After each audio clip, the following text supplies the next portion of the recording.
Hey ladies in New York, we're getting ready to send you our rosaries. Wanted to let you know today that we have Miss Kelly that's helping assembling some of the what we call the tail pieces.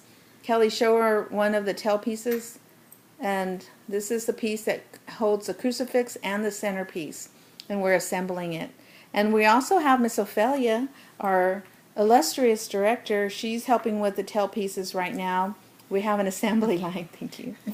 And we have Gloria Serna. And Gloria is going to be demonstrating how you attach the decades to the rosary. I want to show you a completed product. And if you see right in front of me, you see a full rosary. Isn't it beautiful, that color green?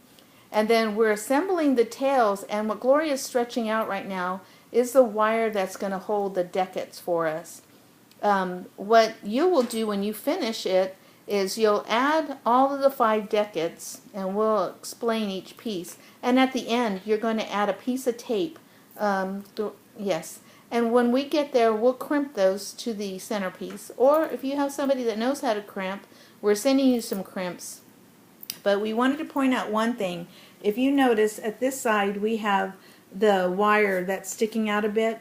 Gloria will thread that through those 4 beads, those little seed beads that we have, and she will run it as much as she can through. That way, even after we're crimping, we actually have some security that the rosary won't fall apart, and it'll be a little bit more secure. We're adding 2 crimp beads at the end because the rosary beads are a little bit heavier than normal, than what I've sent you in the past. So Gloria will be doing that. Now here's the tray Gloria's organized herself with. You don't need a tray, but if you put your decades in the groups of 10, there's 1, 2, 3, 4, and then 5. Inside the little red tray you'll find the crimp beads and some bead caps, and those bead caps go on the Our Fathers. And if you were assembling a full rosary, you would need the 5 for the tail with the centerpiece and the crucifix that is under Gloria's finger. There you go.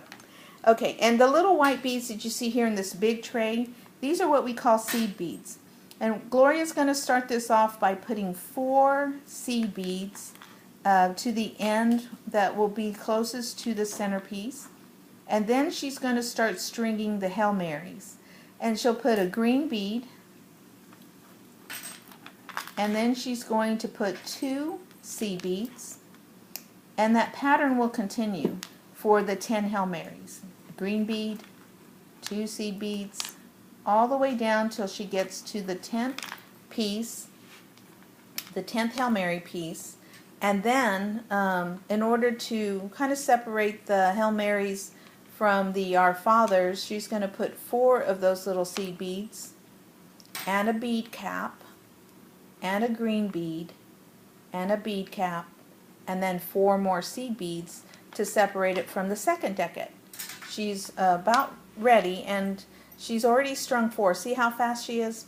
And once you start doing this, things will move fast, especially if you organize yourself. And don't worry if you're doing it slow. Hey, you're helping us. So let me see. She's got 5 already. See? Okay, I'm going to let her continue putting the 2 seed beads. And these are beautiful 8mm faceted beads. While she's still stringing, I want to show you. Here's your beads. They haven't been cut yet, but we're going to send them to you like this. And so remember that each rosary takes 59 beads. The 10 Hail Marys in each decade, that's 50. The 4 Our Fathers that you'll see at the end of in the decades of the rosary.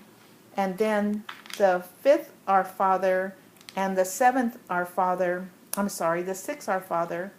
So each of the Our Fathers in this design have those bead caps that we talked about. And let me see how many Gloria has so far.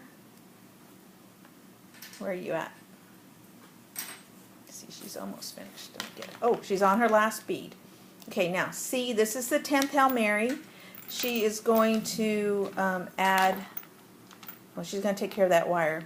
Sometimes that wire is great and it stays secure. If not, once you finish, before we crimp, we'll make sure that that wire is run through those additional beads. As I said, it's just a piece of security. You don't want it too short, you don't want it too long.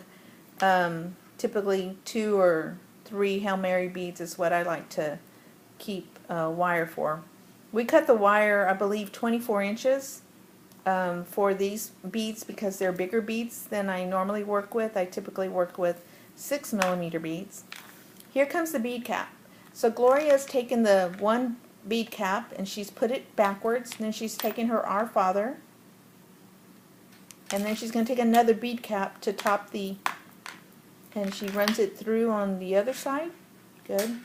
And now she's going to add 4 more seed beads to give it some space in between. This space is important so that, because you're using the same color beads to differentiate the Hail Mary from the Our Fathers. I know that the bead cap might have done that, but I think with the 4 it really, you can make your own design. Some people use 1 seed bead between the Hail Marys and 2 seed beads between the Our Fathers. It's really up to you. But in this design, and so she's just going to start the pattern over, and then once you finish, you're going to actually remember this is the piece that you're going to finish, and then you're just going to tape it at the end until we get there, unless somebody wants to crimp this. So, thank you, Miss Gloria. God bless.